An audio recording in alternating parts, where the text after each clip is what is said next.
Hey, it's Ollie, and welcome to a new strand to my YouTube channel. In these videos here, what I'm going to be doing is talking about very specific areas of language learning and giving you some fairly off-the-cuff thoughts about different topics, things that I see people discussing around the language learning community. The backdrop to this really is that I have a blog where I spend many hours writing articles that are obviously very prepared and planned, and I have a podcast where I answer very specific questions from people, and the name of both of those is I Will Teach You a Language. If you Google it, you'll find the various channels. And then we also have a Facebook group which is called the Ollie Richards Fluency Mastermind. Make sure you join that if you haven't already.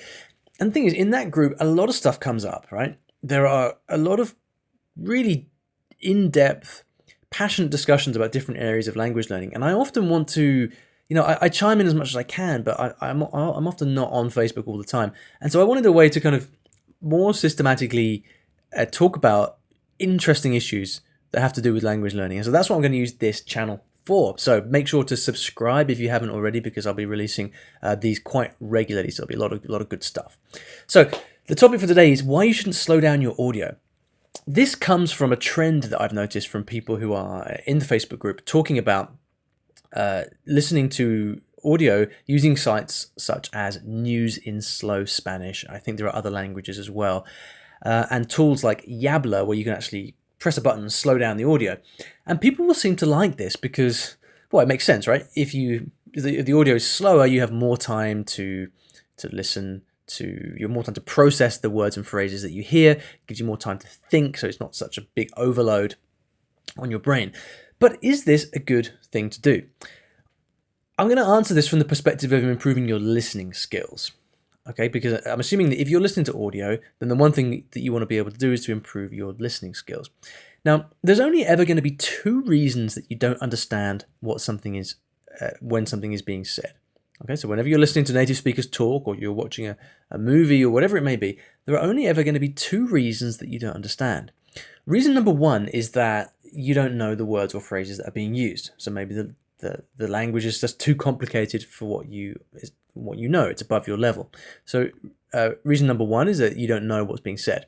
Reason number two is that you can't pick apart the words or phrases being used in fast speech. And the reason is because sometimes it's just too fast, but often words transform when they're spoken quickly. So something that you say slowly when you are speaking like this does not sound the same as when you're speaking pretty quickly. Words tend to blend into one another. Sometimes words are omitted altogether. So fast speech, the same words spoken slowly and quickly are often pronounced completely differently, right? So to recap, there are two reasons you won't understand something. Number one, it's because you don't know the words themselves. Number two, because you can't pick it out in fast speech. So how do you improve your ability to understand fast speech? Well, the way that you do not improve it is by slowing down the audio. Because as soon as you slow down the audio, what happens is that you're not listening to real speed, authentic language anymore. You're listening, in the case of something like News in Slow Spanish, which is interesting to go and check out, just to sort of hear how they do it.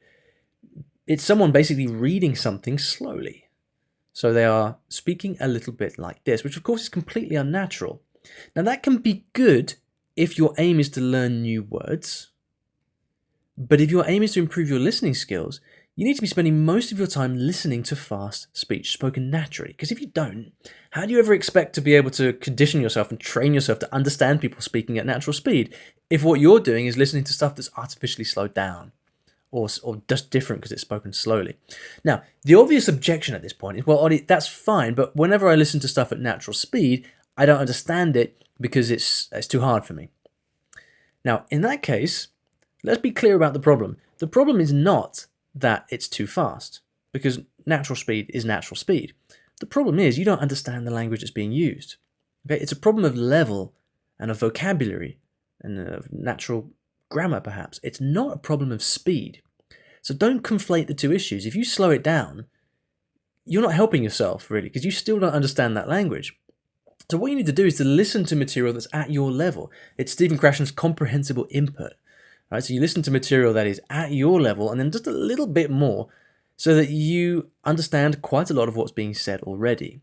Because what you'll find is You can take a text where you understand almost all of it when you read it, right? But when you listen to it, suddenly you don't understand, because what happens? Well, when you speak at natural speed, the pronunciation changes.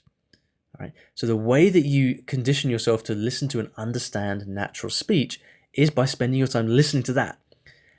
Now, if you don't have material that is at a perfect level for you, then what you do instead is you keep listening to that fast natural speed material, but then you use the transcript to actually study it.